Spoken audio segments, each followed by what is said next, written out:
Imagine a desert, not the rolling dunes of the Sahara, not the red sands of the Australian outback, but something else entirely, something flatter, something older, something so dry, so utterly, completely, impossibly dry, that it has not truly rained here in any meaningful way for thousands upon thousands of years. You are standing in this desert now. It is evening. The sun is setting behind the western mountains, and the light that falls across this vast, empty, silent plain is the color of copper, of old bronze, of the skin of a peach left too long in the sun. It catches the surface of the earth and makes it glow, a dark, reddish-brown glow, as though the ground itself remembers a time when it was warm, when it was alive, when water flowed here and things grew. But that was long ago, so very long ago. The earth beneath your feet is hard and flat and covered in a layer of small stones. Pebbles, really dark pebbles, stained a deep reddish-brown by millennia of oxidation, by the slow, patient work of iron molecules rusting in the open-air desert varnish. The geologists call it a patina of age, a skin of time. These pebbles have lain here, undisturbed, for longer than human civilization has existed. They have been here since before the pyramids, before Stonehenge, before the first cities rose in Mesopotamia. They have been waiting. The air is still, perfectly, absolutely still. There is no wind tonight. Sometimes the wind blows here, sweeping down from the Andes to the east, crossing this flat pampa in great rushing gusts that send the fine dust spiraling into the sky. But not tonight. Tonight the air is heavy and warm and motionless, and the silence is so complete that you can hear your own heartbeat. You can hear the blood moving through your body. You can hear the soft, slow rhythm of your breathing. Look down, look at the ground beneath your feet. At first, it seems unremarkable. A flat expanse of dark pebbles stretching to the horizon in every direction. Monotonous, featureless, the sort of landscape your eye slides across without finding anything to hold on to. But now look more carefully. There, just ahead of you, the ground changes. A line appears, not a line drawn or painted or laid down upon the surface, but a line revealed. A pale stripe running across the dark ground, straight as a ruler, extending into the distance until it vanishes in the haze of the setting sun. The dark pebbles have been removed, swept aside, carried away, and what remains beneath them is the pale, yellowish-gray subsoil. The lighter ground that has been hidden beneath the desert varnish for all these thousands of years. It is as simple as lifting a carpet to reveal the floorboards beneath. And that line is just the beginning. You are in the Nazca Desert, in the south of Peru, on the Pampas de Jumana, one of the flattest, driest, most desolate stretches of land on the surface of the earth, and all around you, stretching for kilometers in every direction. The ground is covered in lines, hundreds of them, thousands of them, lines that run straight for kilometers without deviating, lines that form enormous geometric shapes, triangles and trapezoids and spirals and rectangles, and among those geometric figures, something else, something that takes your breath away. Drawings, vast drawings etched into the desert floor, a hummingbird with outstretched wings, 200 feet from beak to tail, a spider with 8 delicate legs, each one perfectly proportioned, a monkey with a curling spiral tail, a condor with wings spread wide enough to cast a shadow over a football pitch. These are the Nazca Lines, and they were made more than 2,000 years ago by people who could never have seen them as you are imagining them now, from above. Let this place hold you. Let the warm, still desert air wrap around you like a blanket. There is nothing sharp here, nothing cold, nothing that demands your attention or your energy, just the flat, quiet earth, the copper light of sunset, the pale lines running through the darkness of the desert floor like veins of silver through ancient rock. You are safe here, you are warm, and this story will carry you, the way the desert wind carries dust, gently, effortlessly, across the vast and empty distances of the night. Breathe in, feel the dry, warm air enter your lungs. It tastes of dust and minerals and something faintly metallic. The taste of iron, the taste of old stone, the taste of a landscape that has been baking in the sun since before memory began. Breathe out, feel your body settle. Feel the tension in your shoulders dissolve like salt in warm water.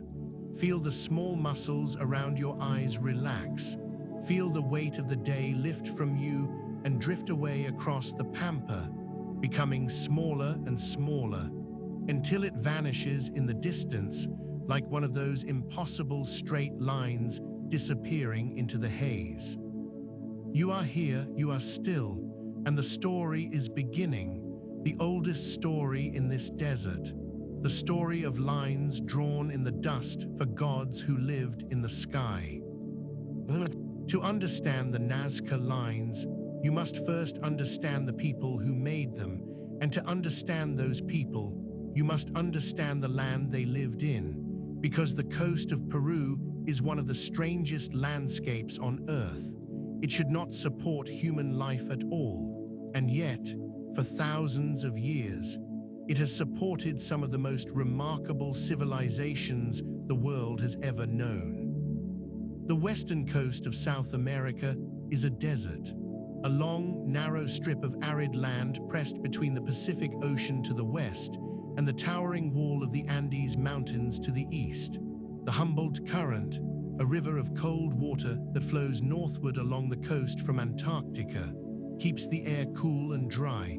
Moisture that might otherwise fall as rain is trapped offshore, hanging in banks of fog that creep across the coastal plain but rarely release their water.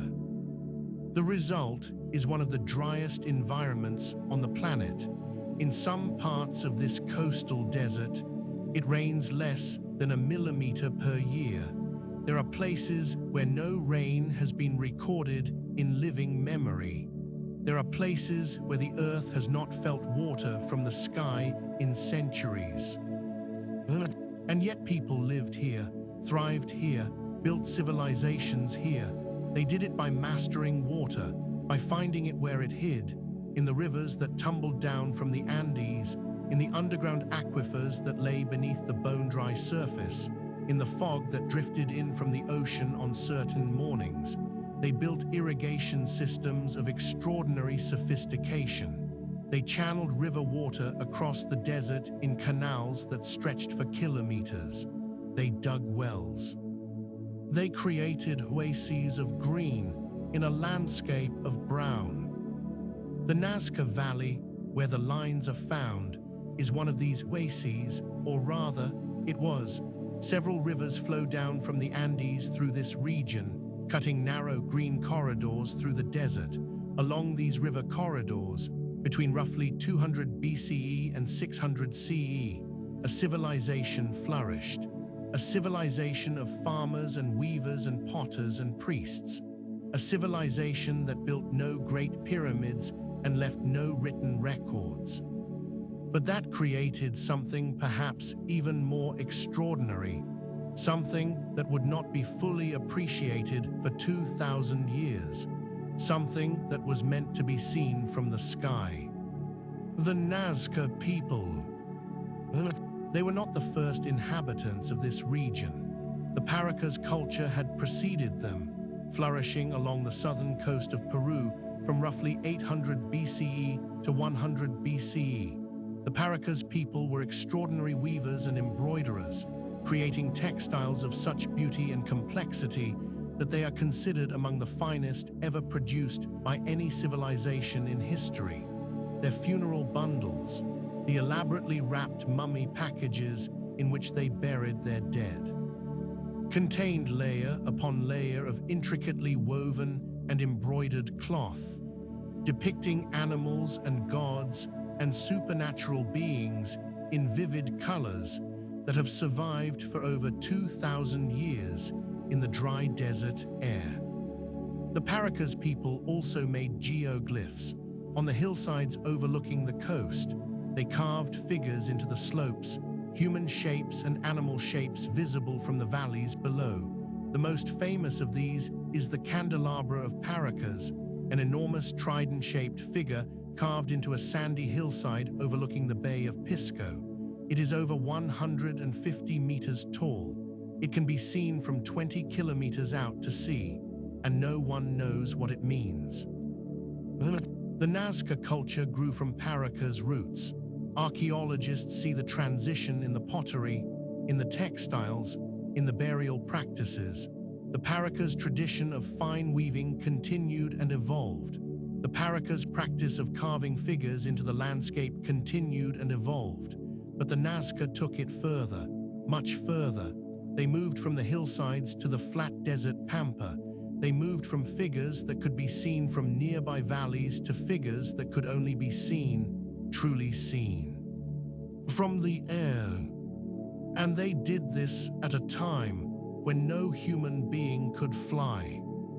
That paradox, that impossible, wonderful, brain-bending paradox, is at the heart of everything we know and everything we do not know about the Nazca Lines. Why would anyone create images that they themselves could never fully see? Let that question settle in your mind. Do not try to answer it, not yet. Let it sit there like a stone at the bottom of a clear pool, visible, present, but not demanding anything of you. The answer, or rather the many possible answers, will come later. For now, just let the question be. Your body is growing heavier. Your breathing is growing slower. The desert is darkening around you. The copper light of sunset is fading, deepening through bronze to a rich, warm purple. And above you, the first stars are appearing, one by one at first, and then in dozens, and then in hundreds. The sky above the Nazca Desert is extraordinary. There is no light pollution here, no cities glowing on the horizon, no headlamps or street lamps or the orange sodium haze of urban life. Just darkness and stars, thousands of stars, millions of stars. The Milky Way runs across the sky like a river of light, dense and bright and impossibly detailed. And you lie here on the warm earth and look up at it and understand, perhaps for the first time, why the ancients saw gods in the sky. The Nazca civilization at its height was a complex and sophisticated society.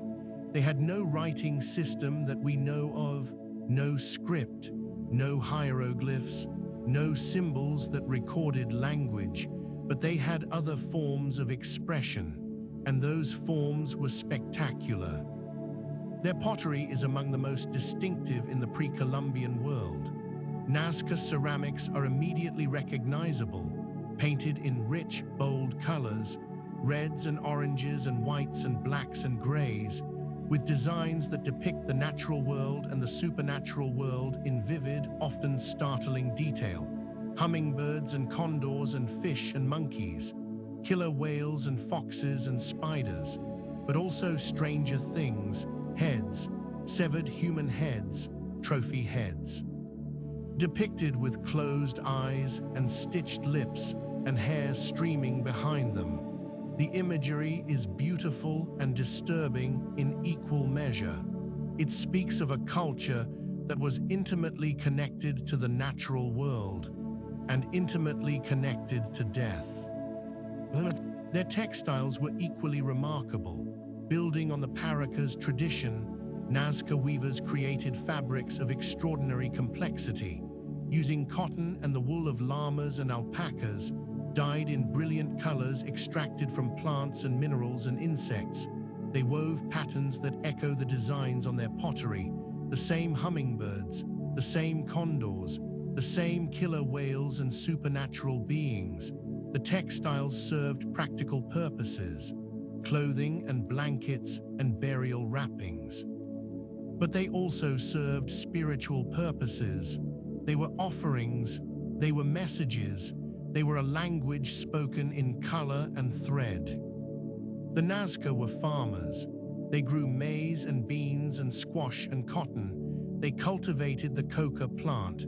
They fished the cold, rich waters of the Pacific. They hunted. They gathered. They lived in settlements scattered along the river valleys, small communities of adobe houses clustered around ceremonial centers. Their society was not a centralized empire in the way that the Inca would later create. It was more diffuse. A collection of communities bound together by shared beliefs and shared traditions and shared artistic vocabularies, by shared gods and by the lines. Their religion was centered on the natural world, on the forces that controlled their survival, on water and fertility and the endless cycle of growth and death and renewal that governed life in the desert valleys. The Nazca people did not build monumental temples of stone. Their ceremonial architecture was made of adobe, sun-dried mud bricks that were effective in a rainless climate but vulnerable to the rare floods that swept through the valleys. Most of their buildings have been reduced to low mounds by time and weather. What survives of their inner world, their beliefs, their fears, their hopes, survives primarily in their art, in the pottery and the textiles and the geoglyphs, in the images they repeated again and again, the supernatural beings with streaming hair and multiple heads, the whales with human trophies in their mouths, the warriors and dancers and musicians that populate their visual world. The Nazca produced some of the most remarkable musical instruments of the ancient Americas. Their ceramic panpipes, antara in Quechua, were tuned to specific scales and painted with the same iconographic vocabulary that appears on their other pottery. The notes they produced were haunting, thin and clear in the dry desert air, carrying across the flat Pampa with a penetrating clarity. Music was central to Nazca ceremony. The panpipes and drums and rattles provided the rhythm of the processions, the heartbeat of the rituals, the voice of a people speaking to their gods through sound as well as through lines on the ground. Think about the Nazca potters, the men and women who shaped the clay and painted the designs. They worked in small workshops, kneeling on the floors of adobe rooms, the light filtering in through narrow doorways. They shaped the vessels by hand, coiling ropes of clay into forms that they smoothed and refined with their fingers and with polishing stones. And then they painted. With fine brushes made from human hair or plant fibers, they applied slip, liquid clay tinted with mineral pigments.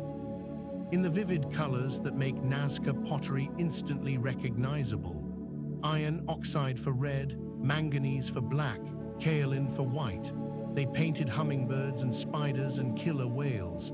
They painted trophy heads with closed eyes and sealed lips. They painted the same images that their relatives were drawing on the Pampa. The pottery was the Pampa in miniature.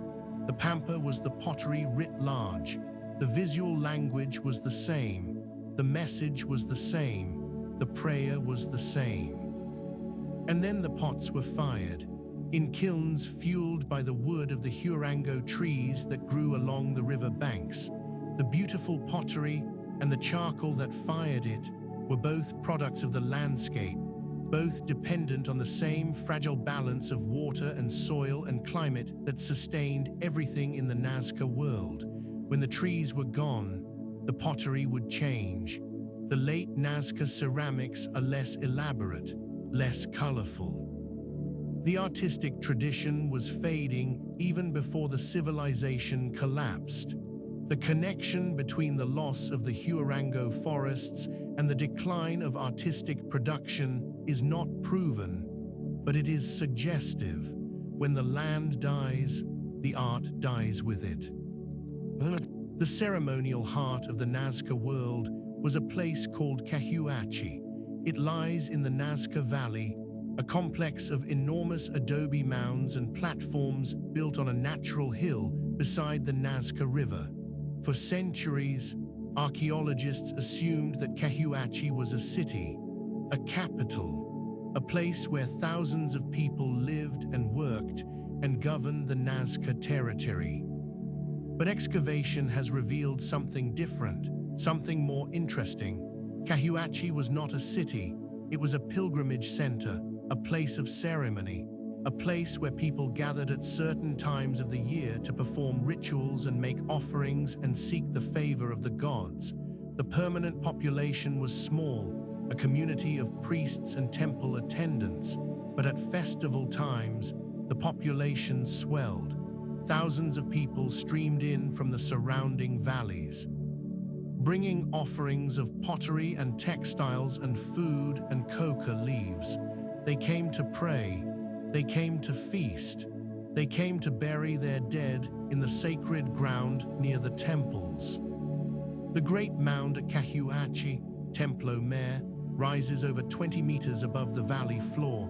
It is not a true pyramid. It is a natural hill that has been reshaped and enlarged with adobe bricks and plaster. Terraces step up its sides. Stairways ascend to platforms on the summit. Rooms and corridors honeycomb the interior. It was a place of power, a place where the human world and the divine world intersected, a place where the priest stood between the living and the dead, between the earth and the sky, between the visible and the invisible. And Cahuachi was connected to the lines. The Pampa, where the geoglyphs were made, lies just to the north of the Nazca Valley, just a few kilometers from the ceremonial center. The pilgrims who came to Cahuachi could have walked to the Pampa in an hour. The lines and the temple were part of the same sacred landscape, part of the same system of belief, part of the same conversation between human beings and their gods. But what exactly that conversation was about, that is the question that has consumed scholars for nearly a century. The modern world first became aware of the Nazca Lines almost by accident. In 1927, a Peruvian archaeologist named Toribio Mejia Xesspe was walking across the Pampa when he noticed strange lines and clearings on the desert surface. He thought they might be ancient irrigation channels or roads. He noted their existence in his research, but did not investigate further. The lines were interesting but not yet astonishing. From the ground, they are difficult to appreciate. A line running across the desert floor is just that, a line. You cannot see its full extent. You cannot see its relationship to other lines. You cannot see the figures. You are too close. It is like pressing your nose against a painting and trying to understand the composition. You can see the brush strokes, but not the picture. The picture only became visible from the air. In 1939, an American historian and archaeologist named Paul Kosok flew over the Pampa in a small aircraft. He was studying ancient irrigation systems, looking for traces of canals and aqueducts from the air. What he saw instead changed the history of archaeology. Below him, spread across the desert like a vast canvas, were hundreds of lines and geometric figures, triangles and trapezoids stretching for hundreds of meters. Lines running straight as arrows for kilometers, and among the geometry, figures, an enormous bird with outstretched wings, a shape that might have been a spider, something that looked like a tree. Kosok was stunned. He called the Pampa the largest astronomy book in the world. He believed that the lines were an astronomical calendar, that they pointed to the positions of the sun and stars and constellations at key moments in the agricultural year. He saw the desert as a map of the heavens, drawn on the earth by people who lived their lives according to the rhythms of the sky. But Kosok was a busy man with many projects. He could not dedicate his life to the Nazca Lines. Someone else would have to do that, and that someone was already waiting. Her name was Maria Reiche, and she is the reason the Nazca Lines still exist. Reiche was born in Dresden, Germany in 1903. She studied mathematics and astronomy at the Technical University of Hamburg. She was brilliant, precise, methodical. She had the kind of mind that could hold complex calculations in her head and the kind of patience that could spend decades pursuing a single idea to its conclusion. She came to Peru in 1932, originally as a governess and translator for a German family. She stayed. She fell in love with the country, with its landscapes, with its ancient civilizations, with the warm, dry air and the extraordinary light that falls on the coastal desert at dawn and dusk. She learned Spanish.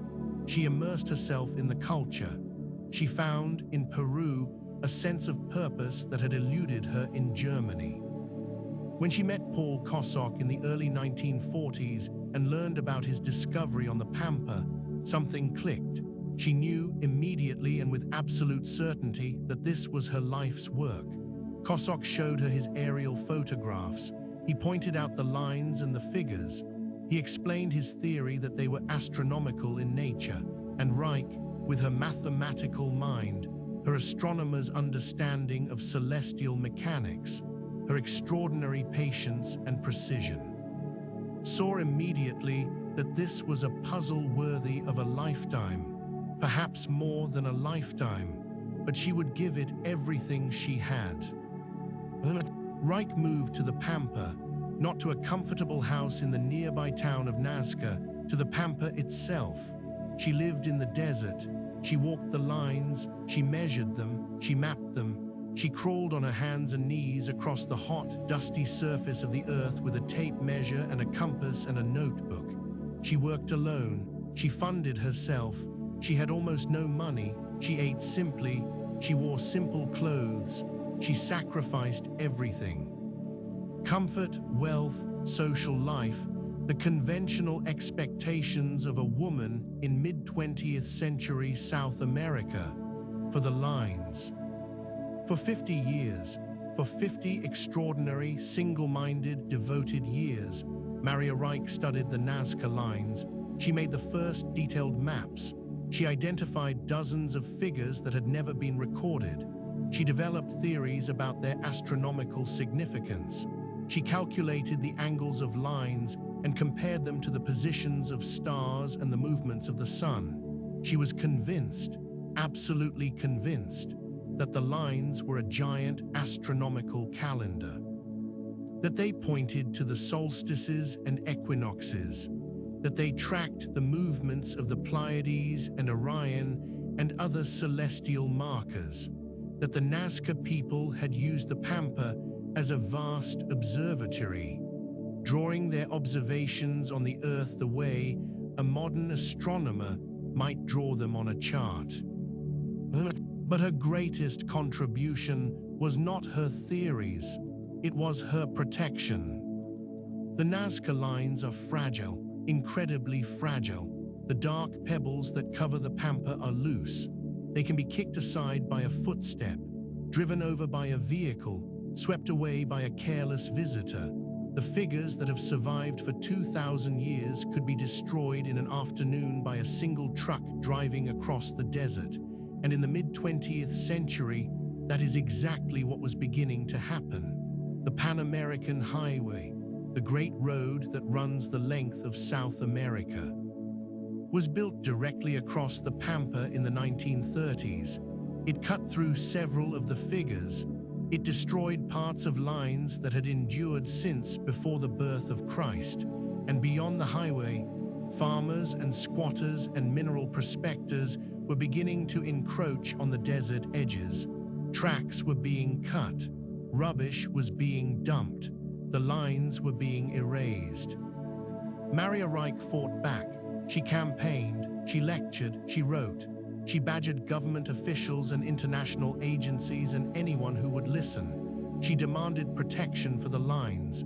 She demanded funding for their study and preservation. She was fierce and stubborn and relentless. She was a small, thin, sun-darkened woman with wire-rimmed glasses and a broom, yes, a broom, with which she swept the desert surface clean of debris and restored the visibility of faded figures. She swept the Nazca Lines with a broom for decades alone. The image of Maria Reiche is extraordinary. This German mathematician, this brilliant, eccentric, utterly devoted woman, living alone in the Peruvian desert, walking the lines in the early morning and the late afternoon when the low sun cast shadows that made the figures visible, mapping and measuring and theorizing and protecting. She became known as the Lady of the Lines. The people of Nazca came to love her. She was their guardian, their champion. The woman who told the world about their ancestors' greatest achievement. She lost the sight in one eye. She kept working. Her health declined. She kept working. She grew old and frail and increasingly isolated. She kept working. She worked until she could no longer walk, and even then, confined to a wheelchair, she continued to advocate for the protection of the lines. Maria Reiche died in 1998. She was 95 years old. She had spent more than half her life on the Pampa. She is buried in the Nazca Valley, in the land she loved, near the lines she gave her life to protect. Her home has been turned into a museum. The instruments she used, the compasses and the rulers and the protractors and the well-worn notebooks filled with her precise, careful handwriting, are displayed behind glass. Visitors come from around the world to see them. To see the place where the Lady of the Lines lived and worked and dreamed her dreams of astronomical alignments and ancient star calendars. Was she right? Were the lines an astronomical calendar? The evidence is mixed. The correlations she found were real, but perhaps not as numerous or as statistically significant as she believed. Her theory may have been too simple for a phenomenon that was almost certainly more complex than any single explanation can capture. But her contribution cannot be measured in theories alone. She gave the Nazca Lines to the world. She made them famous. She made them protected. She made them matter. Without Maria Reiche, the lines might have been destroyed by the relentless advance of roads and farms and mines. Without her, the hummingbird might be a car park, the monkey might be a rubbish dump, the spider might be a quarry. She saved them. That is her legacy. That is more than any theory could ever be. Let that image hold you, the Lady of the Lines, walking across the vast, empty desert in the golden light of dawn, her shadow stretching long behind her, the broom in her hand, the notebook in her pocket, the equations in her head, the figures beneath her feet, a woman and a desert and a mystery that would not let her go. Your breathing is slow now, steady. Your body is warm and heavy beneath the covers. The desert night has deepened around you. The stars are blazing overhead. The air smells of dry earth and minerals and the faintest trace of something ancient, something beyond naming, the scent of time itself. Rest here for a moment. There is no hurry. The lines have waited 2,000 years. They can wait a little longer. Now let us look at the figures themselves. The geoglyphs, the drawings that have made the Nazca Pampa one of the most famous archaeological sites in the world. There are hundreds of them. Scholars have catalogued more than 1,000 individual geoglyphs, including lines, geometric figures, and the famous biomorphic figures, the animal and plant designs that capture the imagination. But we will focus on the most remarkable, the ones that make you catch your breath and wonder how and why. The hummingbird, it is perhaps the most famous of all the Nazca figures, a tiny bird, tiny in life, but here rendered at a scale that defies comprehension. The figure is roughly 93 meters long from the tip of its beak to the end of its tail. Its wings are outstretched. Its beak is long and needle-thin, pointing toward a spot on the horizon where the sun rises at the winter solstice, or so Reiche believed. The hummingbird was sacred in the Nazca world. In the pottery and textiles of the culture, it appears again and again, its long beak probing flowers, its tiny body suspended in midair by the blur of invisible wings. In life, hummingbirds are creatures of astonishing energy. Their hearts beat over 1,000 times a minute. Their wings move so fast they are invisible to the human eye. They can hover. They can fly backwards. They are tiny engines of perpetual motion, burning through their body weight in nectar every day. And yet here, on the Pampa, the hummingbird is still, frozen in stone and silence, its wings outstretched but motionless, its heart stopped, its energy transmuted into permanence. The fastest creature in the Nazca world, made eternal by the slowest possible medium, a drawing in the earth, a shape that does not move, that will never move, that will be here in this exact position for as long as the desert endures. The hummingbird is drawn in a single continuous line. This is one of the most remarkable features of many Nazca figures. You could place your finger at one point on the outline and trace the entire figure without lifting your finger, without crossing any line, without retracing any step. The line goes out, traces the shape of the bird, and returns to its starting point. It is a closed loop, a single, unbroken path. Think about what this means. The designers of this figure, working at ground level, unable to see their creation from above, had to plan a path that would trace the shape of a hummingbird at an enormous scale, without ever crossing itself, without ever retracing its own steps. The mathematical precision required is extraordinary. The spatial intelligence is staggering. These were not idle doodles scratched in the dirt. These were carefully planned, meticulously executed works of art and engineering. The spider, a figure roughly 46 meters long, 8 legs extending from a central body. The proportions are accurate, zoologically precise. Some researchers have identified the spider as a member of the genus Reiche, one of the rarest and most secretive arachnids in the world, found only in the deepest parts of the tropical rainforest, far from the Nazca desert. If this identification is correct, it raises fascinating questions. How did the Nazca people know about this spider? Had they traveled to the rainforest? Had they traded with people who lived there? The Andes are a formidable barrier, but they are not impenetrable. Trade networks connected the coast to the highlands to the jungle long before the Inca built their empire. Exotic goods and exotic knowledge flowed along these routes for thousands of years. The monkey, a playful figure with a spiraling tail that curls inward in a tight whirl. The monkey is roughly 90 meters across. Like the hummingbird, it is drawn in a single continuous line. The spiral tail is its most distinctive feature, a design element that appears again and again in Nazca art, on pottery, on textiles, on other geoglyphs. The spiral may represent water. It may represent the cycles of time.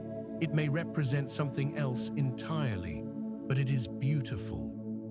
Simple and beautiful and endlessly fascinating, like the shape of a galaxy or a nautilus shell or the pattern made by water draining from a basin. Monkeys do not live in the Nazca desert. They live in the tropical forests on the eastern slopes of the Andes.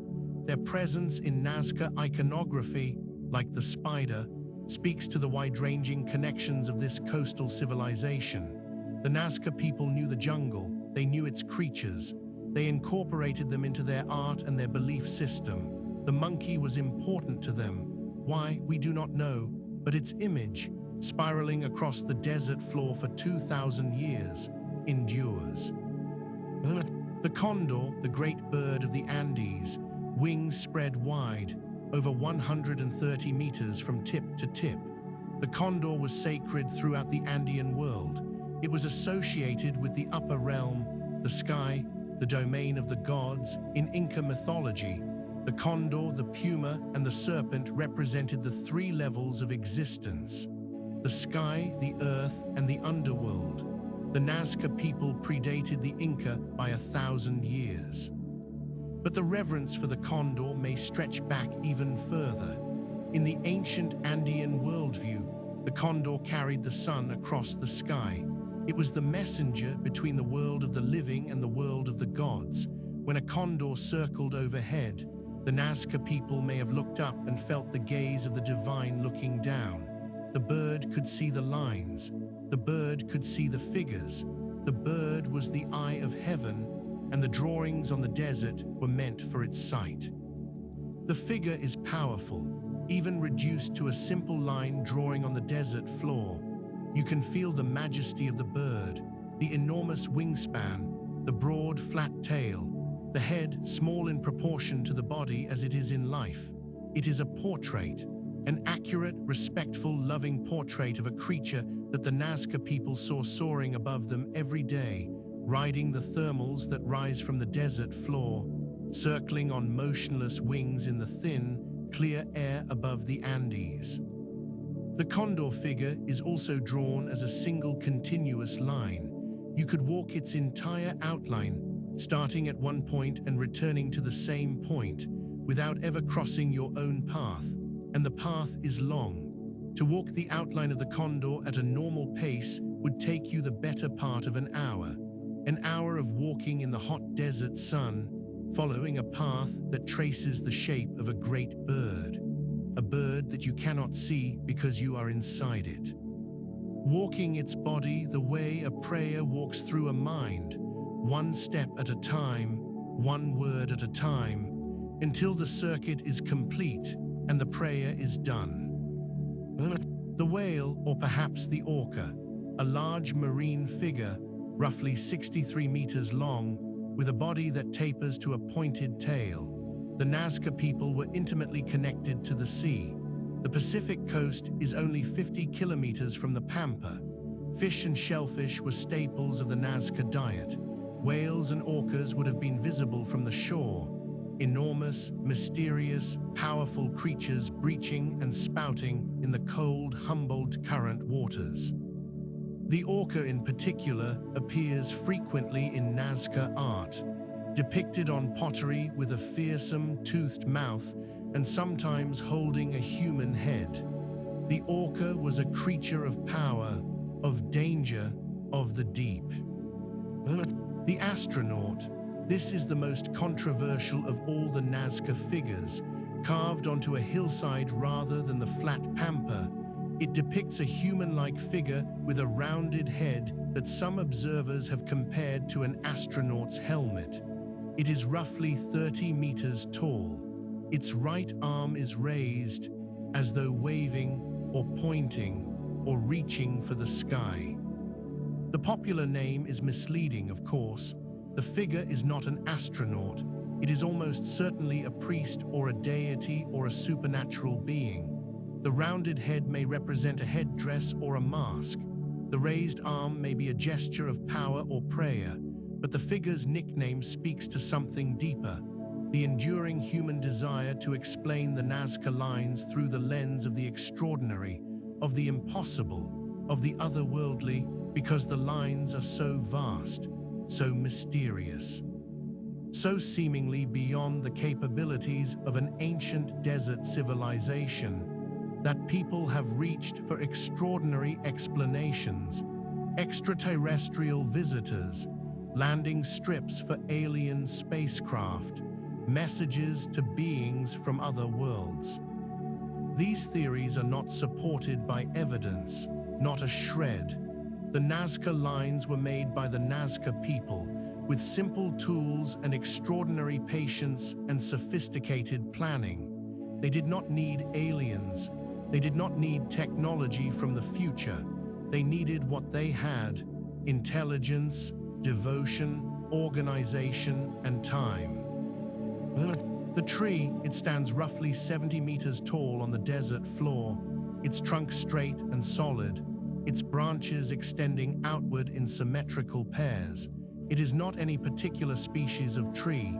It is the idea of a tree, the archetype, the tree that exists in the mind before any specific tree is encountered in the world. In Andean cosmology, the tree connected the three worlds. Its roots reached into the underworld. Its trunk stood in the world of the living. Its branches reached into the sky. The tree was a bridge, a ladder, a pathway between realms, and here on the Pampa, drawn at a scale that only the gods could appreciate, the tree stands as it has stood for 2,000 years, rooted in the desert, reaching for the stars. The hands, two human hands, fingers spread, pressed flat against the desert floor as though their owner had laid them down upon the earth in a gesture of prayer or supplication. One hand has 4 fingers, the other has 5. The discrepancy has puzzled researchers. Some suggest that the 4-fingered hand represents a ritual mutilation, the deliberate removal of a finger as a sacrifice or offering. Others suggest that the figure is simply unfinished, or that the missing finger has been obscured by time. But the image is haunting. 2 hands, open and vulnerable and reaching, pressed against the surface of the earth, the most human of all the Nazca figures, the most intimate, as though someone, 2,000 years ago, lay down on the desert floor and traced the outlines of their own hands in the dust, and the dust remembered. The dog, a simple figure, roughly 50 meters long, with 4 legs and a curving tail. Dogs were domesticated in the Americas thousands of years before the Nazca culture emerged. They were companions, hunters, guards, and in many Andean traditions, they were guides to the afterlife. It was believed that a dog would lead the soul of the dead across the river that separated the world of the living from the world of the dead. A psychopomp, a spirit guide. The dog on the Pampa may be waiting to guide the souls of the Nazca people on their final journey, waiting patiently, as dogs do, with loyalty and devotion and the quiet, uncomplaining love that makes them the oldest friends of humankind. The pelican, nearly 300 meters from beak to tail, making it one of the largest of all the Nazca figures. The pelican is a coastal bird, a fisher, a creature that plunges from the sky into the ocean to catch its prey. It lives at the intersection of air and water, 2 elements that were of supreme importance to the Nazca people. The pelican links the sky to the sea. It is a messenger between worlds. And its enormous representation on the Pampa suggests that it held a place of particular significance in the Nazca spiritual universe. There are other birds too, an alcatraz, a Peruvian booby with wings outstretched, a parrot, a heron standing on long, elegant legs. The Nazca people were surrounded by birds. The coastal desert of Peru is one of the great bird habitats of the world, thanks to the cold, nutrient-rich Humboldt Current that fills the offshore waters with fish.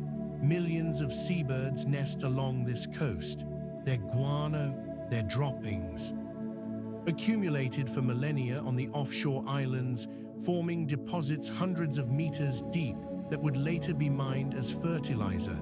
The birds were ever present, they were above, they could fly, they could see from the air, perhaps, in the Nazca imagination, the birds could see the lines. Perhaps the lines were drawn for the birds as much as for the gods, or perhaps, to the Nazca people, the birds were the gods. The lizard, the flower, the spiral, figure after figure after figure, scattered across the Pampa like illustrations in a book whose text has been lost, each one drawn in the same simple technique, each one executed at a scale that renders them invisible from the ground. each one a window into the mind and the soul of a people who have been dust for 1,500 years. Some of the figures overlap. A line cuts through the body of the spider. A trapezoid lies across the tail of a bird. This layering tells us something important. The Pampa was not drawn all at once. It was a living document, revised and added to over generations. Earlier figures were partially obscured by later ones. The newer marks did not necessarily cancel the older ones. They accumulated, they coexisted, like prayers written on top of prayers.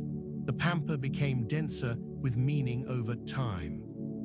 A palimpsest of faith. And there are the trophy heads. Scattered among the animal and plant figures are images that remind us that the Nazca world was not entirely gentle. Isolated human heads, depicted with closed eyes and sealed mouths, appear as geoglyphs on the Pampa and in profusion on Nazca pottery. The practice of taking and displaying human heads was central to Nazca ritual life.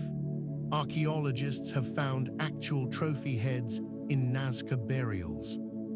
Skulls with holes drilled in the foreheads through which carrying cords were threaded. The eyes were sewn shut. The lips were pinned closed with cactus spines. The heads were displayed at ceremonies. They were buried with the dead. They were depicted on everything, on pots, on textiles, on the desert floor. What did the trophy heads mean? Scholars debate this endlessly. Were they the heads of enemies, taken in warfare as proof of martial prowess? Were they the heads of ancestors, preserved and venerated as sources of spiritual power? Were they offerings to the gods, the most precious gift a human being could give, the gift of a human life? The answer may be all of these things or none of them. The Nazca did not write down their reasons. They simply drew, and the drawings endure. Beautiful and unsettling, reminding us that the people who made the lines were fully human, complex, contradictory, capable of great beauty and great violence, like us. And surrounding these figures, dwarfing them in scale and number, the geometric shapes, triangles, trapezoids, rectangles, spirals, lines that run straight for kilometers without deviating by so much as a meter. Some of these lines point toward the horizon, toward places where the sun rises or sets at key moments in the year. Others seem to point toward water sources. Others converge on hills or mountain peaks visible in the distance. And others, many others, seem to point toward nothing at all, or towards something we cannot yet identify. The trapezoids are enormous. Some of them are several hundred meters long and dozens of meters wide. They are the largest figures on the Pampa. Their function is unknown. They may have been ceremonial spaces, flat, cleared areas where people gathered to perform rituals. They may have been paths, processional routes that pilgrims walked in single file or in great crowds. They may have been offerings, the labor of clearing them an act of devotion in itself, or they may have been something else entirely. Something we cannot imagine because the Nazca mind was not our mind. Their world was not our world. Their gods were not our gods. The straight lines are perhaps the most mysterious of all. Some of them stretch for more than 9 kilometers without deviating from a perfectly straight course. This is extraordinary, on flat ground, without surveying instruments, without aerial perspective.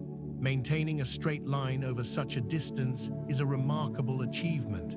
The slight unevenness of the terrain, the gentle rises and dips that are invisible to the eye but real enough to deflect a line over a distance of kilometers, would have required constant correction. The Nazca builders must have used sighting posts, tall stakes placed at intervals along the intended line, visible from great distances in the flat, clear desert air. They would have lined up one stake with the next, and the next with the one beyond, maintaining the alignment across the vastness of the Pampa with a precision that speaks of long practice and deep care. Some of these lines radiate from small cairns of stones on natural hillocks. Others seem to begin and end at points of no obvious significance. They are paths that lead everywhere and nowhere. They are lines drawn on the earth for reasons that the earth has forgotten, but they are beautiful in their simplicity, in their straightness, in the sheer improbable perfection of their geometry. A straight line in nature is rare. Rivers meander, coastlines curve, mountains are jagged, but here, on the Nazca Pampa, human beings imposed straight lines on the curved and crooked world. They drew order out of chaos. They etched geometry onto the face of nature, and the geometry has survived. How were they made? The question is less mysterious than you might think, and the answer is more beautiful. The surface of the Nazca Pampa is covered in a layer of dark, iron oxide-coated pebbles. Beneath this dark layer lies a lighter-colored subsoil, a pale yellowish-gray clay. To make a line, you simply remove the dark pebbles. You pick them up. You sweep them aside. You pile them in low ridges along the edges of your design, and what remains is the pale ground beneath, gleaming like a fresh wound in the dark skin of the earth. That is all. No paint, no dye, no special materials, just the removal of stones, the simplest possible method of marking the ground. The lines could have been made by small teams of workers. Experiments have shown that a group of a dozen people could create even the largest figures in a matter of days. The straight lines could have been laid out using simple tools, wooden stakes and lengths of cord. You plant a stake, you tie a cord to it, you walk to the far end of the line keeping the cord taut. You plant another stake, you have a straight line, you clear the pebbles between the stakes. The method is simple, the mathematics. The planning, the vision are not.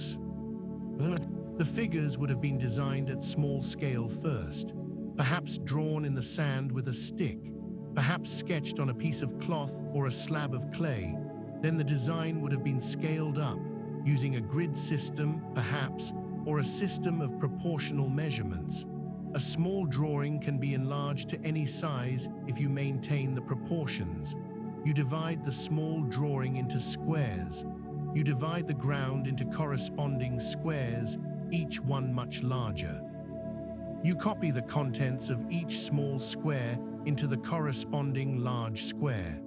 The principle is the same one that Renaissance artists used to transfer their small sketches to the vast walls and ceilings of churches. The Nazca people discovered it independently, 1,000 years before Leonardo. And the lines have survived because of the extraordinary conditions of the Nazca Desert. Almost no rain, almost no wind erosion. The dark pebbles once removed stay removed. The pale ground beneath, once exposed, stays exposed. The air is dry enough to preserve organic material for thousands of years. Mummies in the Nazca cemeteries still have their hair. Textiles still have their color. And the lines, the simple, elegant, impossibly vast lines, still trace their paths across the Pampa, as clear and sharp as the day they were made. There is another factor too. The Pampa is remarkably stable geologically. The ground is a mixture of compacted gravel and clay, dense and hard, and resistant to the kind of erosion that destroys marks on softer soils. The dark surface pebbles absorb heat during the day, creating a cushion of warm air just above the ground that protects the surface from the strongest winds.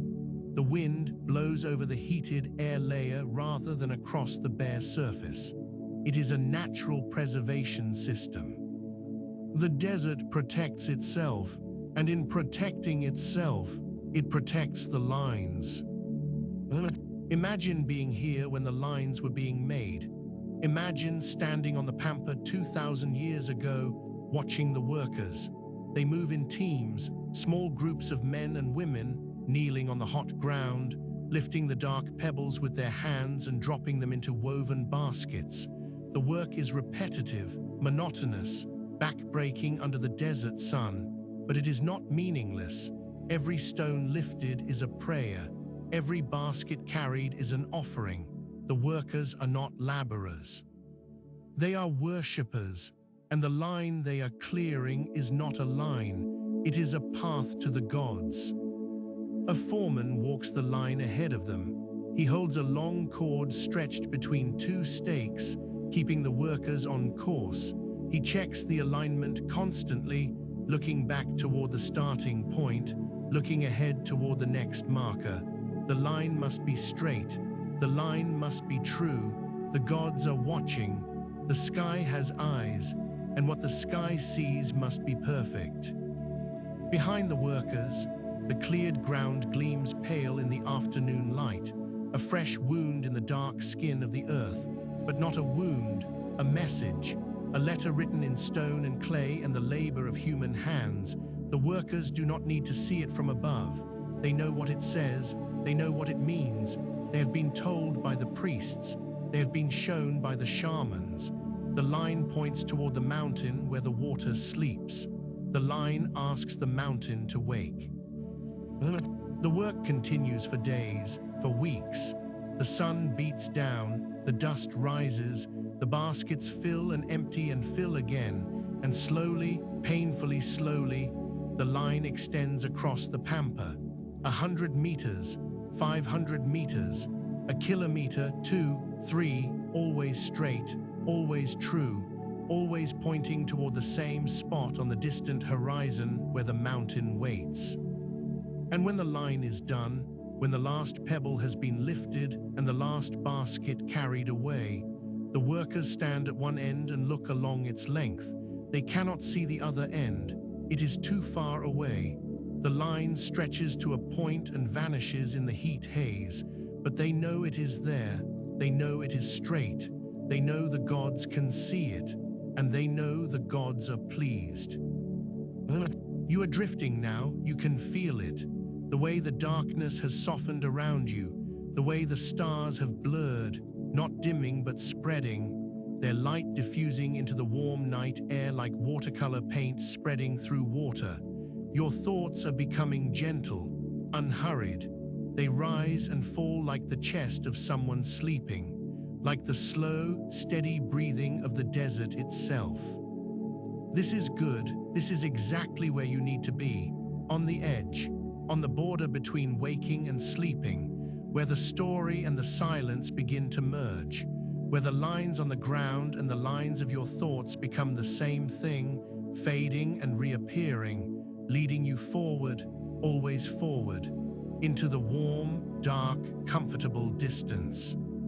But why? Why did the Nazca people create these enormous figures and lines? What were they for? This is the question that has driven researchers to distraction for the better part of a century, and there is no single answer. There may never be a single answer, but there are theories, and each theory illuminates a different facet of the Nazca mind. Each one is a line of its own, pointing toward a truth that lies just beyond the horizon of what we can know for certain. Paul Kosok and Maria Reiche believed the lines were astronomical, that they pointed to the positions of celestial bodies at key moments, solstices, equinoxes, the rising and setting of important stars. The Pampa was an observatory. The lines were sight lines. The figures were constellations mapped onto the earth. There is some support for this theory. Some lines do align with astronomical events. The beak of the hummingbird points roughly toward the winter solstice sunrise. Certain lines align with the Pleiades, a star cluster that was important to agricultural societies throughout the ancient world, because its appearance in the sky signaled the beginning of the planting season. But when the American astronomer Gerald Hawkins, the man who had demonstrated the astronomical alignments of Stonehenge, tested the Nazca lines in the 1960s and 1970s, he found that the astronomical correlations were no better than chance. If you draw enough lines across a desert, some of them will inevitably point towards something in the sky. The fact that a few Nazca lines align with celestial events does not prove that astronomy was their purpose. It might simply be coincidence. Reiche was not convinced by Hawkins's analysis. She continued to believe in the astronomical theory until her death, and she may not have been entirely wrong. The lines may have had multiple purposes, and astronomy may have been one of them, but it was probably not the only one, and it was probably not the most important one. The most widely accepted theory today connects the lines to water. Water was everything to the Nazca people. In a desert where rain almost never falls, where rivers run dry for months at a time, where a single failed growing season could mean starvation, water was not merely a resource. It was sacred. It was life itself. And the Nazca people's relationship with water, their desperate, constant, all-consuming need for water, may be the key to understanding the lines. The anthropologist Johann Reinhard proposed that the lines were part of a religious complex dedicated to the worship of water and fertility. The mountains, the great peaks of the Andes visible from the Pampa on clear days, were the source of water. Rain fell in the mountains, snow accumulated on the peaks, meltwater flowed down through rivers to the coastal valleys. The mountains were where the water came from. The mountains were, in a very real sense, the gods who gave life. Reinhard argued that the Nazca lines pointed toward mountains, that the great geometric trapezoids were ritual spaces where ceremonies were performed to petition the mountain gods for rain, that the straight lines were paths, sacred paths along which priests and pilgrims walked in procession, carrying offerings toward the distant peaks, that the animal figures were totems, spirit animals whose power could intercede with the gods on behalf of the Nazca people. This theory is supported by the broader context of Andean religion. Mountain worship is one of the oldest and most widespread religious traditions in the Andes. The Inca worshipped mountain deities called Apis. They made offerings, including human sacrifices, on the summits of the highest peaks. They believed that the mountains controlled the weather, that they sent the rain, that they could withhold it if they were displeased. This tradition did not begin with the Inca. It stretches back thousands of years. Back through the Nazca and beyond, to the very earliest civilizations of the Andean world. And water is everywhere in the Nazca lines. The figures depict creatures associated with water. The whale, the pelican, the heron, even the spider, which in some Andean traditions is associated with rain. Even the monkey, which lives in the wet tropical forest where water is abundant. Even the hummingbird, which feeds on nectar, which is, in essence, water sweetened by flowers. The Nazca people surrounded themselves with images of water and the creatures that live in or near water. They drew these images on the driest landscape on Earth. The irony is profound. The longing is palpable. They were drawing what they needed most, what they could not live without, what they feared might be taken from them at any moment. And then there are the puquios, the underground aqueducts. This is perhaps the most impressive achievement of the Nazca civilization, more impressive in some ways than the lines themselves, because the lines are art, the puquios are engineering, and they still work. A puquio is a system of underground channels that taps into the water table beneath the desert surface. The Nazca people dug shafts, vertical shafts descending several meters into the earth, and connected them with horizontal tunnels that followed the natural slope of the underground aquifer. The water flowed through these tunnels by gravity, emerging at the surface in reservoirs called coches, where it could be collected and distributed to irrigate the fields. The shafts were lined with river stones, carefully fitted together without mortar to prevent the tunnels from collapsing. The horizontal channels were roofed with stone slabs or wooden beams to create stable conduits. The engineering is sophisticated. The construction must have required enormous labor, but the result was a reliable, year-round water supply that did not depend on the unpredictable flow of surface rivers. There are over 30 Puquio systems in the Nazca region. Some of them are still in use today. Farmers still draw water from channels that were dug 2,000 years ago. The Nazca engineers built so well, chose their routes so wisely, constructed their tunnels so solidly, that their work has outlasted not only their civilization, but every civilization that came after them. The Inca used the Puquios. The Spanish used the Puquios. Modern Peruvian farmers use the Puquios. They are among the most enduring pieces of infrastructure ever built by human hands. The spiral openings of the Puquios, the funnel-shaped shafts that descend to the underground channels, are visible from the air.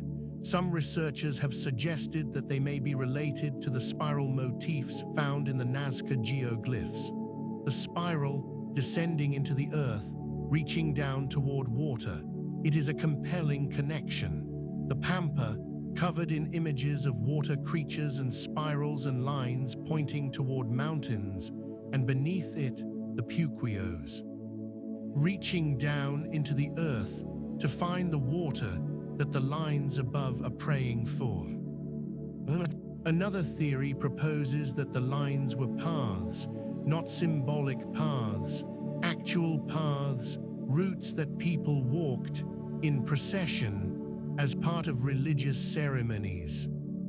The archaeologist Anthony Aveni studied the Nazca Lines extensively and concluded that many of them radiate outward from central points called ray centers.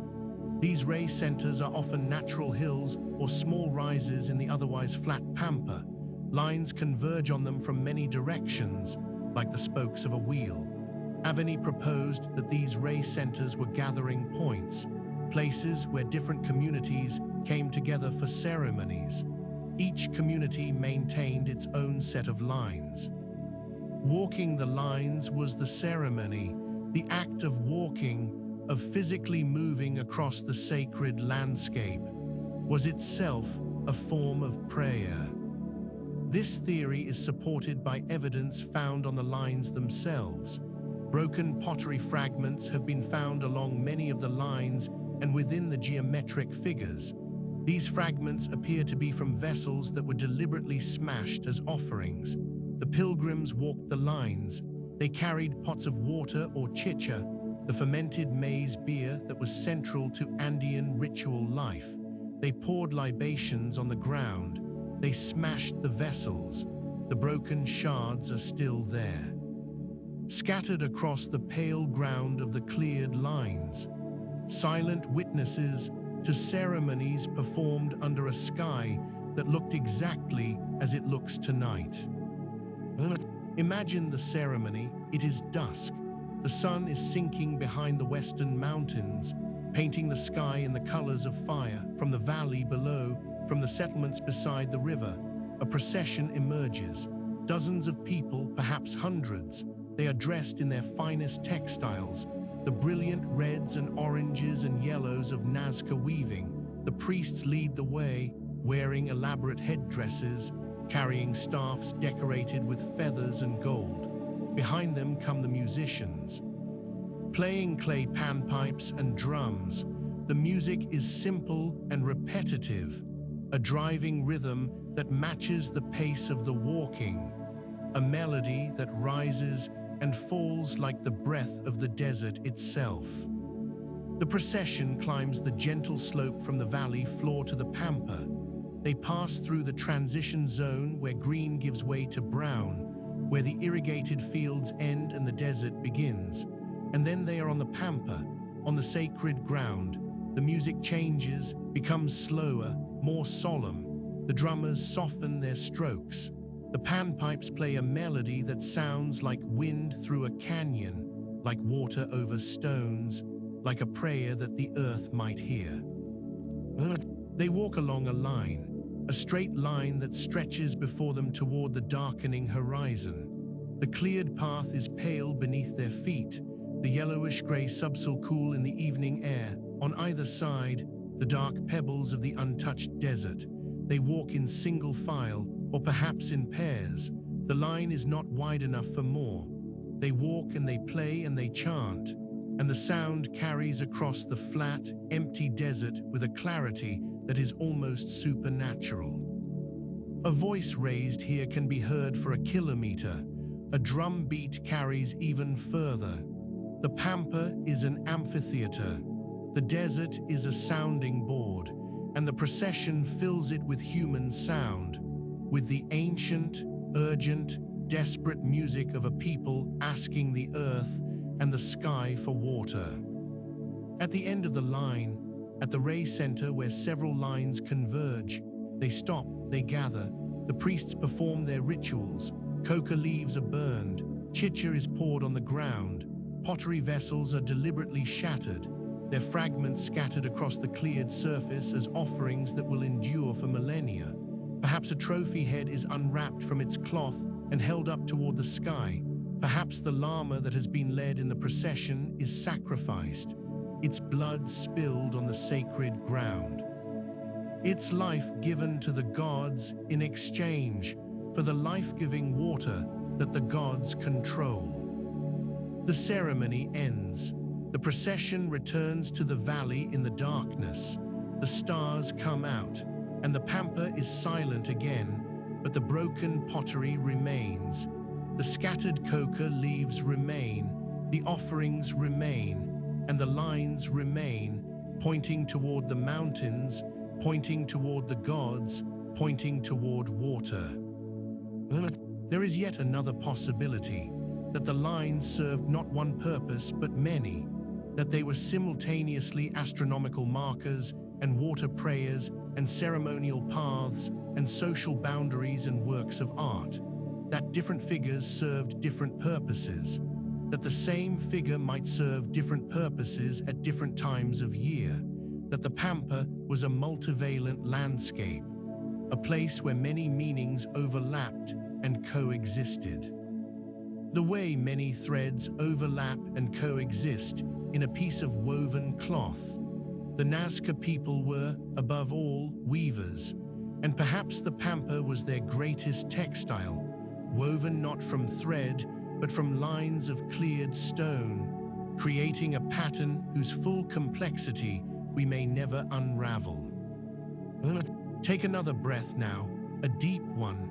Fill your lungs with the warm desert air, hold it for a moment, feel the warmth inside you, and then let it go, slowly, gently, like sand trickling through your fingers, like water seeping through the stones of an ancient puquio, like the last light of the sun disappearing behind the mountains to the west.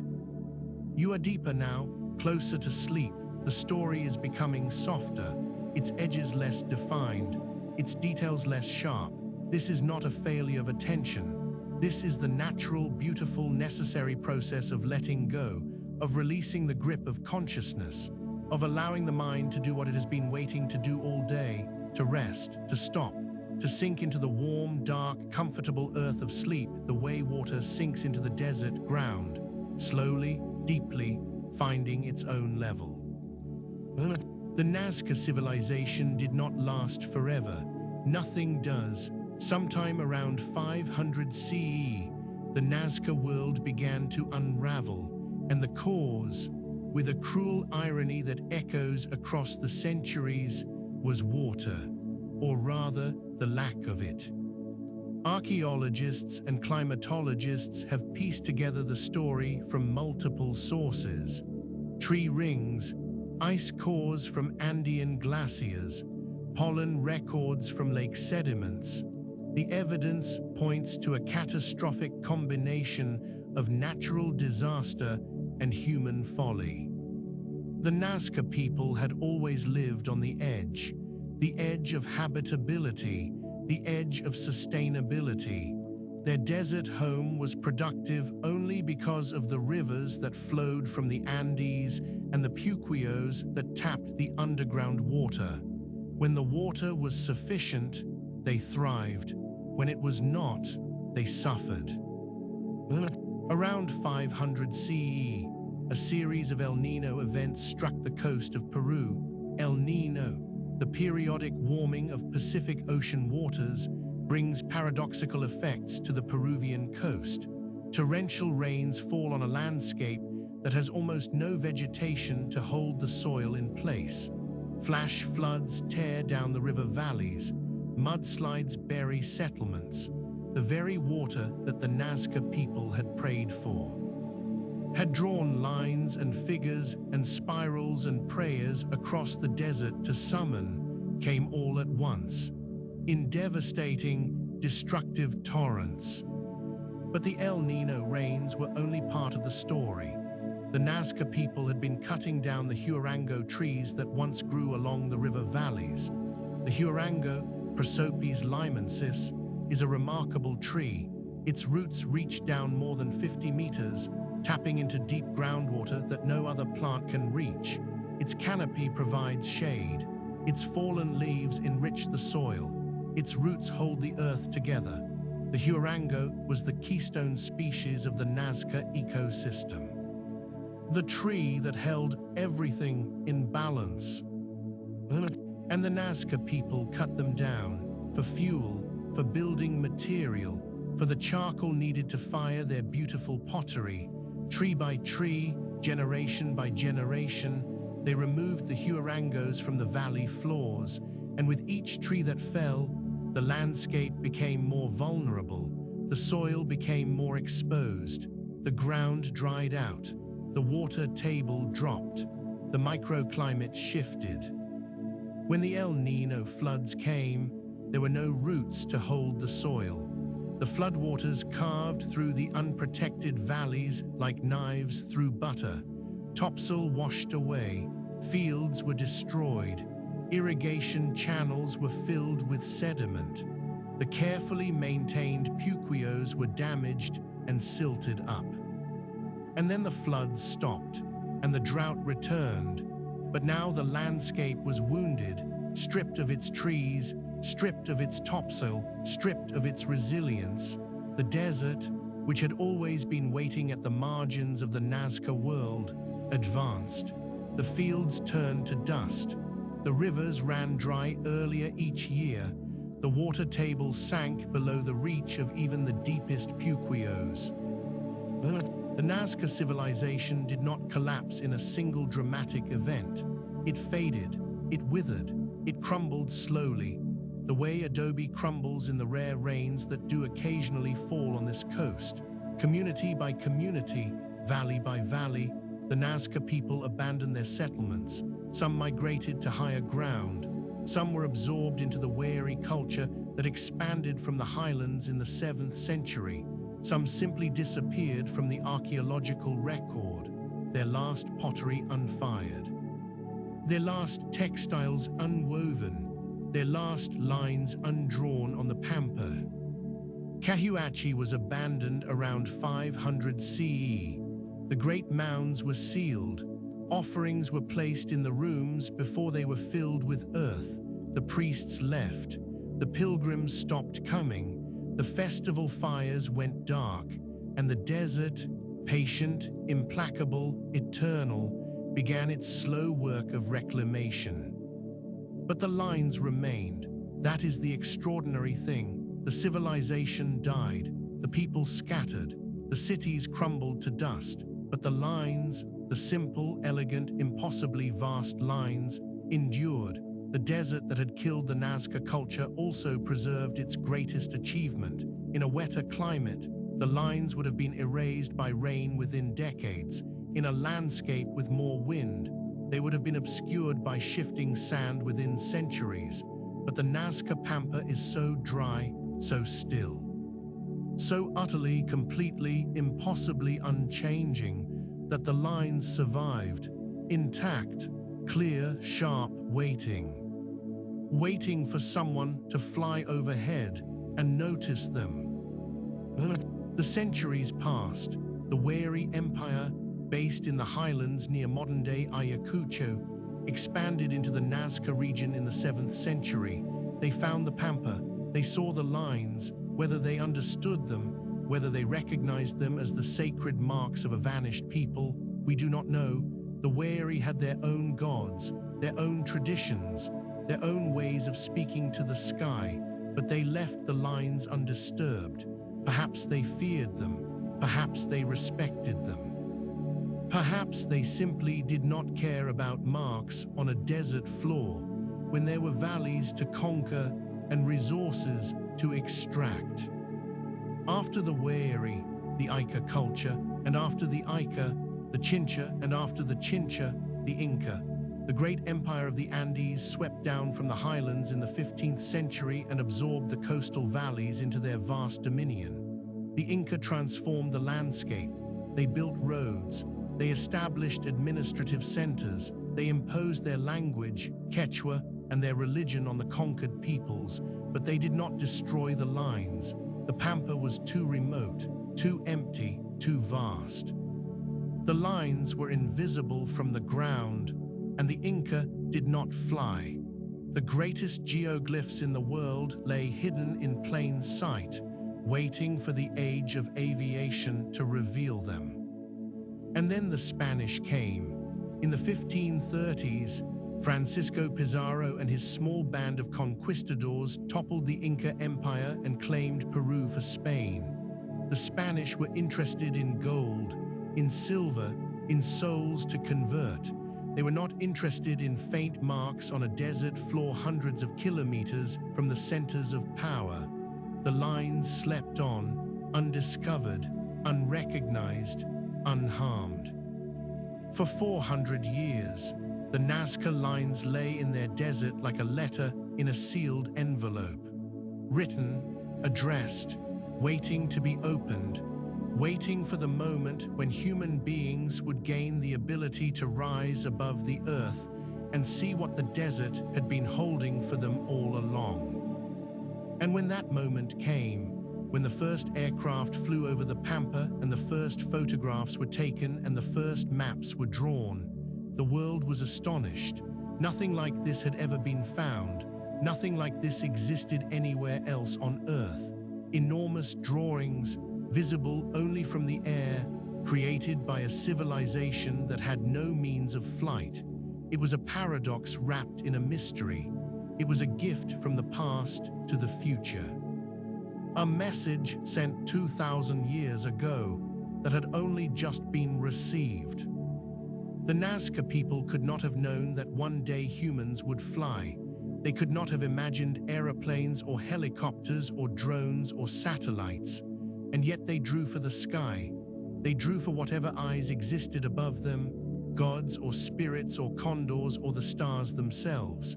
And 2,000 years later, human eyes joined those celestial watchers. We rose into the air, we looked down, and we saw what they had made, and we were humbled, and we are humbled still.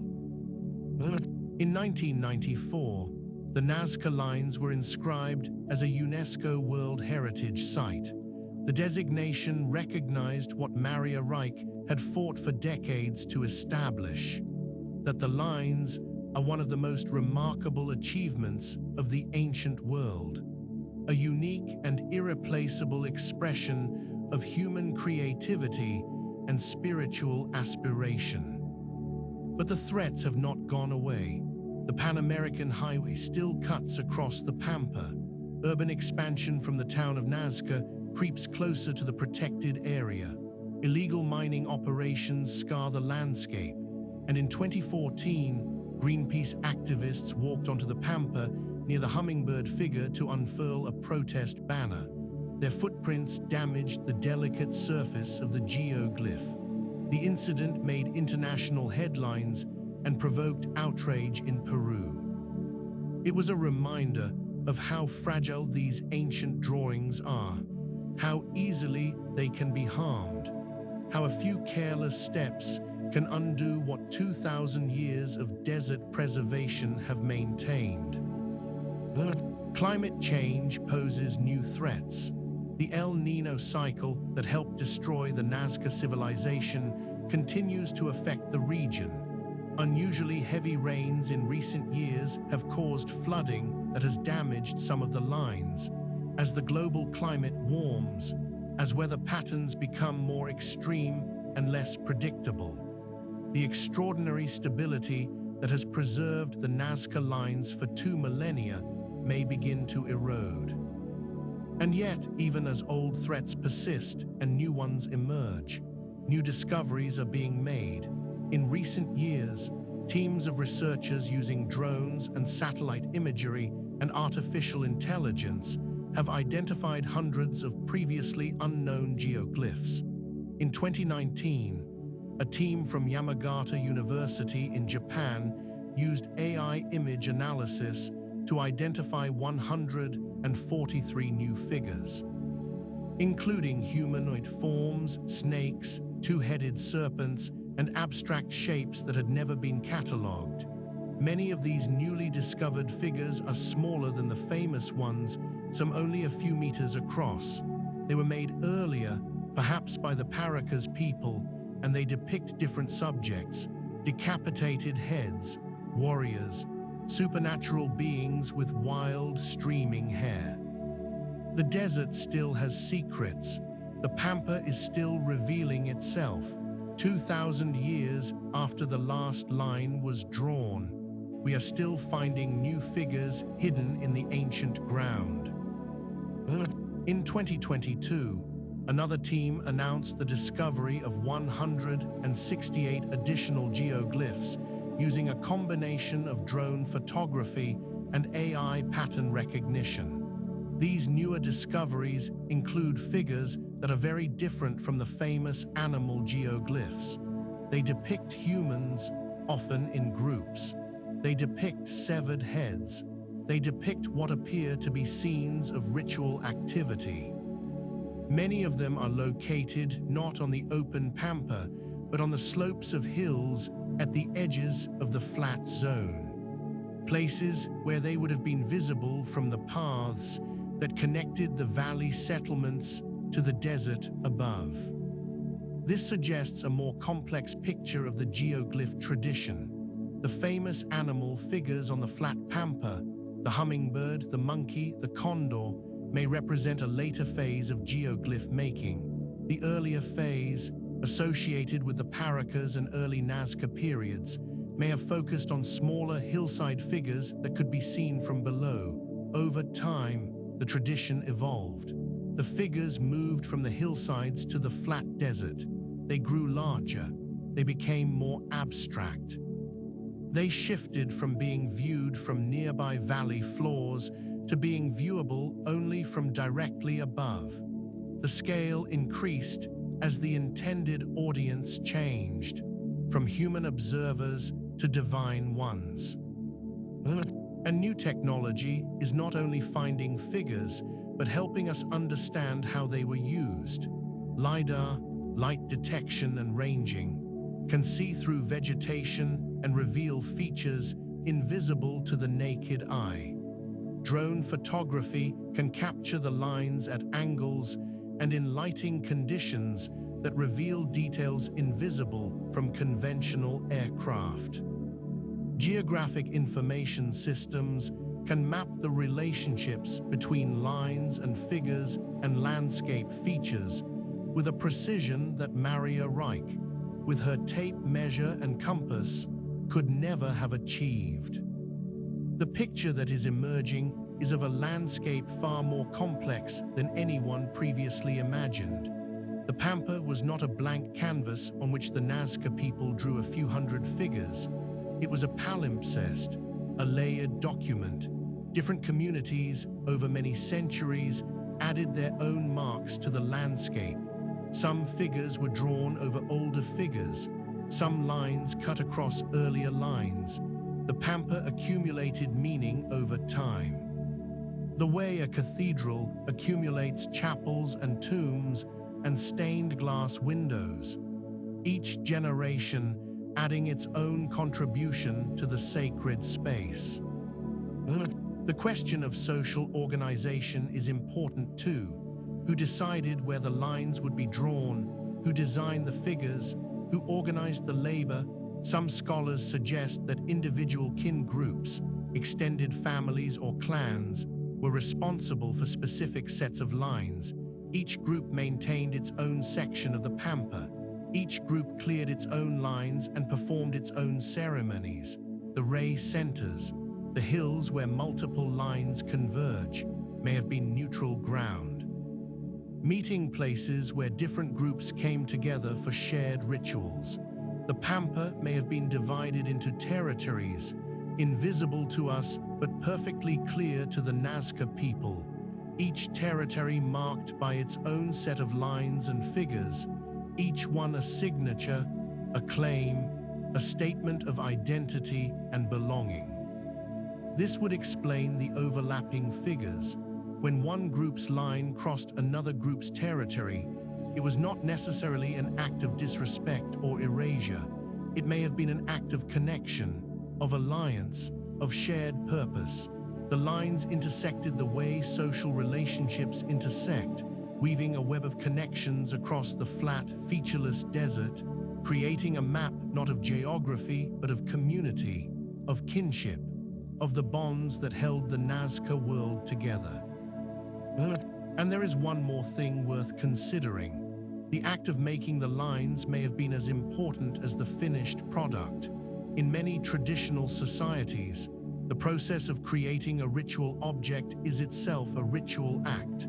The hours of labor, the sweat and the repetition and the communal effort are not merely the means to an end, they are the end. The labor is the prayer, the effort is the offering. The gods see not only the finished geoglyph, but the work that went into creating it. They see the devotion, the dedication, the willingness to give time and energy and physical suffering in their honor. Perhaps this is the deepest truth about the Nazca lines. They were not made to be seen, they were made to be made.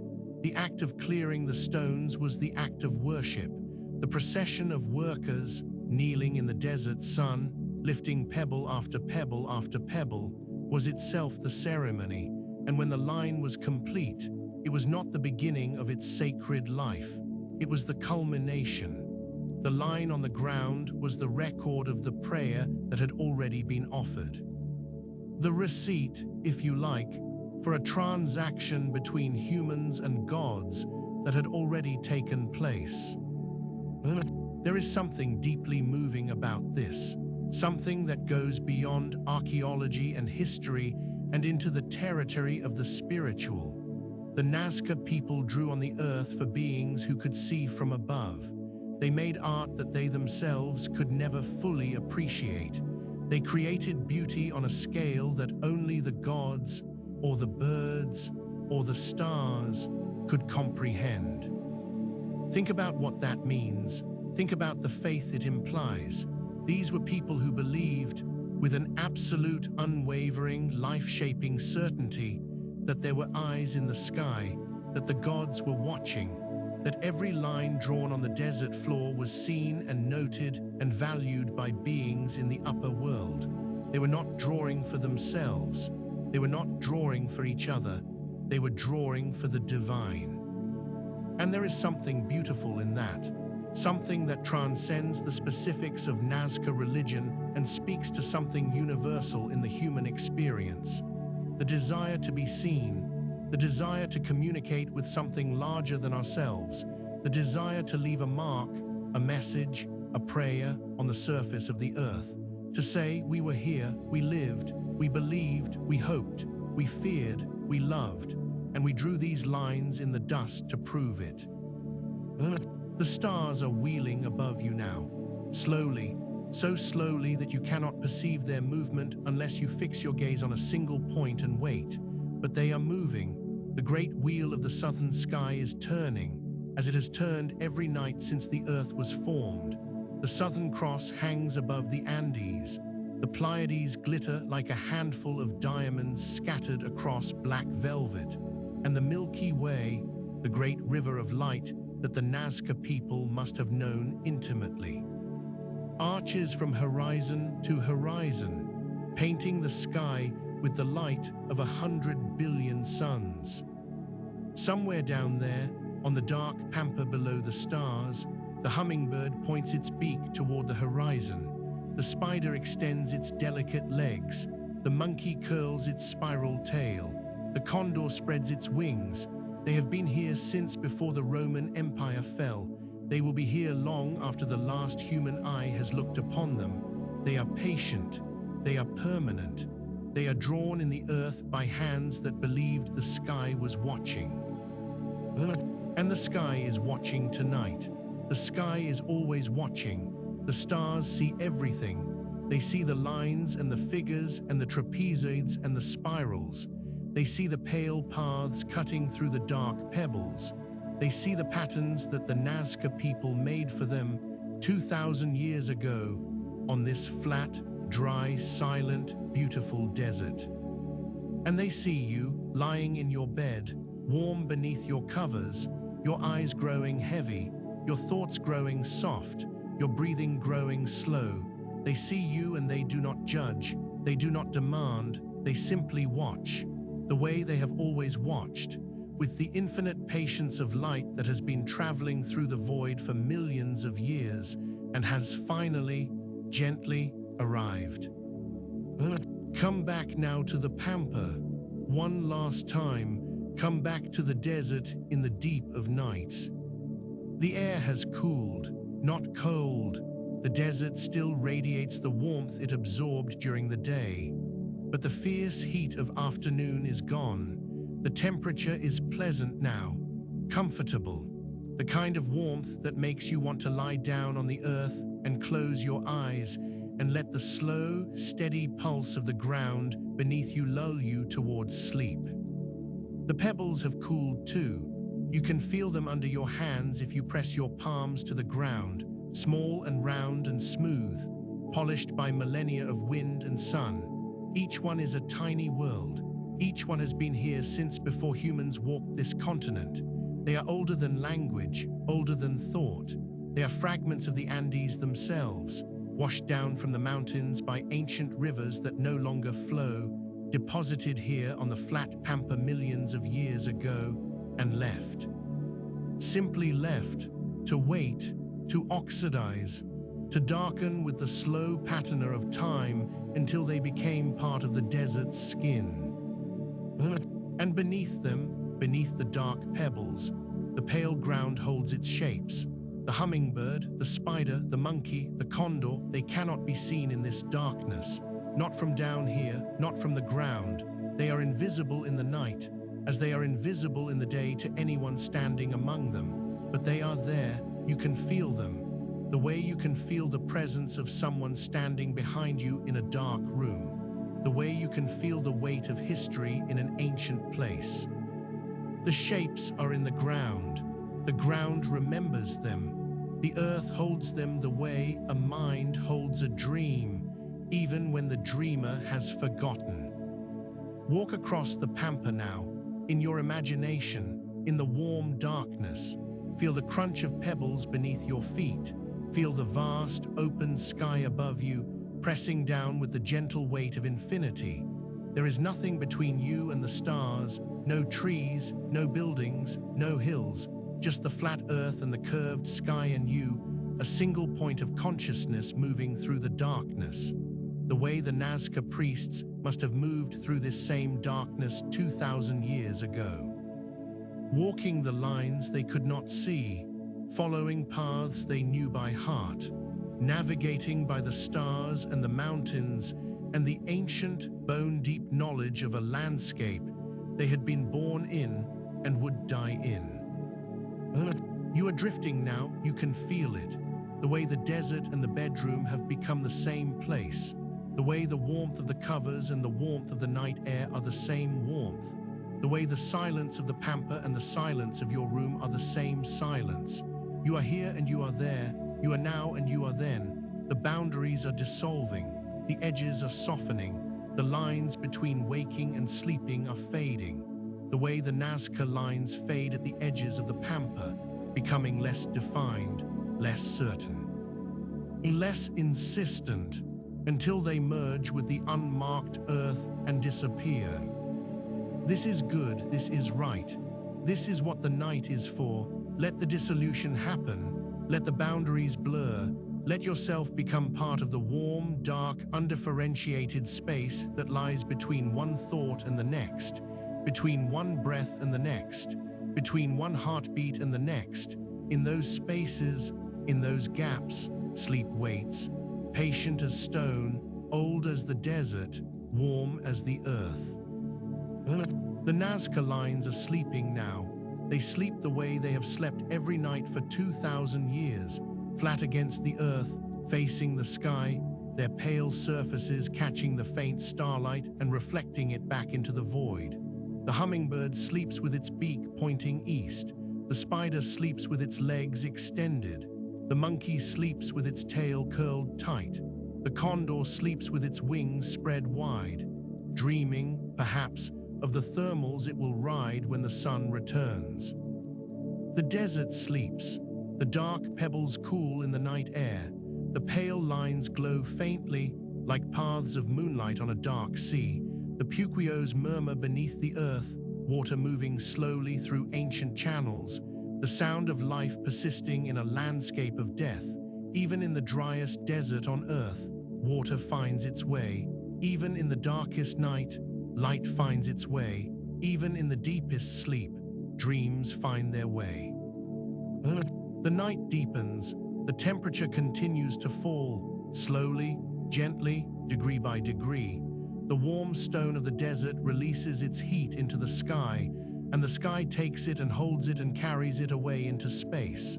This is how deserts cool, not suddenly, not dramatically, but steadily, patiently. The heat drains from the ground the way color drains from the sky at sunset, imperceptibly at first, and then more quickly, until the chill arrives, and the stars seem to sharpen, and the silence grows even deeper. But you are warm. You are always warm in this story. The covers are around you. The pillow is beneath your head. The mattress holds your weight. And the desert, the imaginary desert, the desert of the mind, it holds you too. It holds you the way it holds the lines, gently, permanently, without effort or strain. The mountains sleep, the great Andes to the east, their snow-capped peaks catching the last light long after the valleys have darkened. They sleep now too, the gods of the mountains, the Apis, the givers of water, the makers of rain. They rest in their high, cold, windswept halls of ice and stone. They have heard the prayers of the Nazca people. They have seen the lines drawn in their honor. They have sent the water when they chose to send it, and withheld it when they chose to withhold it. Tonight they are still. Tonight they are quiet. Tonight the mountains simply breathe, their glaciers creaking and shifting in the cold, their snow glowing faintly under the stars, their ancient, incomprehensible thoughts moving as slowly as continents. You are part of this now, part of the desert and the lines and the mountains and the stars, part of the slow, ancient, unhurried rhythm of a landscape that measures time not in hours or days, but in millennia. Your breathing has found this rhythm, slow, deep, steady, the rhythm of a desert cooling in the night, the rhythm of water moving through stone, the rhythm of starlight crossing the void. Let it carry you, let the rhythm do the work. You do not need to sleep, you do not need to try, you only need to let go of the day, let go of the thoughts, let go of the small, bright, urgent sparks of consciousness that keep you tethered to the waking world. Let them fade, let them cool, let them darken like embers in a fire that has burned down to nothing. Sleep is coming for you now, not aggressively, not forcefully, gently, the way the night comes to the desert, the way the stars come to the sky, the way the silence comes to a room when the last voice has fallen quiet. It approaches without footsteps. It arrives without announcement. It is simply here. It was here all along, waiting beneath the surface of your consciousness. The way the pale subsoul waits beneath the dark pebbles of the Pampa. You did not have to create it. You did not have to earn it. You only had to remove the stones, the small, dark, heavy stones of wakefulness, and let it be revealed. The hummingbird points its beak toward the dawn that is still hours away. The spider crouches in the starlight. The monkey sleeps in its spiral. The condor dreams of wind. And you are the desert. You are the Pampa. You are the flat, warm, quiet, infinite expanse of earth that holds these ancient drawings. You hold them all, the lines and the figures and the trapezoids and the spirals, the prayers of 2,000 years, the devotion of a people who believed the sky was watching. You hold them in your body, in your breathing, in the slow, dark, comfortable space behind your closed eyes. You are the desert, and the desert is sleeping. And the lines, those beautiful, mysterious, impossible lines, are dreaming their ancient dreams in the starlight, and you are dreaming with them. Somewhere in the darkness, a fox moves across the Pampa, a desert fox, small and silver gray, its paws leaving the faintest prints in the dust between the pebbles. It trots along one of the ancient lines, following the pale path the way its ancestors have followed it for generations. The fox does not know what the line means. It does not know that human hands cleared these stones 2,000 years ago. It knows only that the ground here is smoother, that the walking is easier, that the path leads toward the valley where water seeps to the surface and small creatures drink in the darkness. The fox pauses. It lifts its head. Its ears rotate like satellite dishes, listening to sounds too faint for human hearing. A beetle moving through the pebbles, a mouse in its burrow, the distant, barely perceptible sound of water trickling through an underground Puquio channel. The fox hears the water. It always hears the water. In a desert, water is the sound of life, and life is what the fox follows, what everything follows. What the Nazca people followed when they drew their lines and said their prayers and poured their chicha on the sacred ground. The fox moves on. Its paw prints will be visible in the morning, tiny marks crossing the ancient geoglyphs, the ephemeral overlaid upon the eternal. By tomorrow afternoon, the wind will have erased them, but the lines will remain. The lines always remain. A shooting star crosses the sky, a brief, bright streak of light, there and gone in less than a second, a piece of cosmic debris no larger than a grain of sand, burning up in the Earth's atmosphere, releasing its energy as a flash of light that travels across the southern sky and disappears. The Nazca people must have seen shooting stars. They must have wondered about them. Were they messages from the gods? Were they the gods themselves, moving through the sky at speeds beyond human comprehension? Were they the souls of the dead, departing the earth on their final journey? We will never know what the Nazca thought when they saw a shooting star, but we know they were watching. They were always watching the sky. Sleep now, sleep the way the desert sleeps, patient and still and vast. Sleep the way the pebbles sleep, dark and warm and undisturbed. Sleep the way the lines sleep, flat against the earth, facing the sky, holding their shapes through the centuries, holding their prayers through the millennia, waiting, always waiting, for the eyes above to see. The hummingbird, the spider, the monkey, the condor, the whale, the tree, the hands, the flower. Drawings for the gods, made by human hands. In a desert, that remembers everything. And now the desert holds you too. In and out, in and out, like the breathing of the earth, like the murmur of water in an ancient channel, like the slow, unhurried, eternal patience of a line drawn in the dust 2,000 years ago, and still here, still clear, still pointing toward the sky. Asleep. Good night.